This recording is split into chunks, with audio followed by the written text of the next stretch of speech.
ඌර්තේලා නෙමෙයි. එහෙනම් ඌරපල.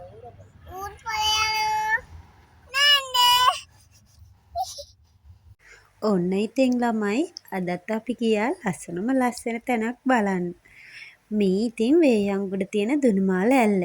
මෙතන චූටි ළමයෙක්ට උඩක් නාන්න පුළුවන් මට්ටමේ තමයි වතුර තියෙන්නේ. බලන්නකෝ මේ තැන හරිම ලස්සනයි.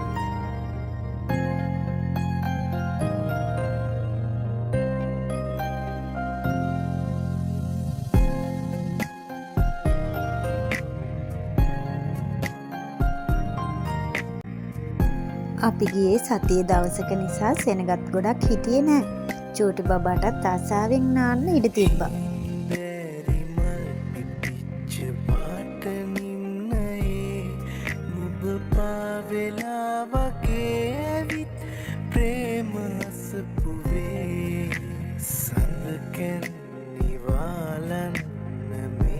සීතලේ වෙවුලනවත් එක්ක හැබැයි ගොඩට එන්න නම් එයා චුට්ටක්වත් කැමති වුණේ නෑ.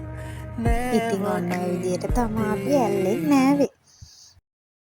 ඉතින් පෞල් ජීවිතයක සාර්ථකත්වය තියෙන්නේ දෙන්නත් එක්ක සතුටින් සමගින් විනෝදෙන් ජීවිතේ ගෙවද්දි නේද?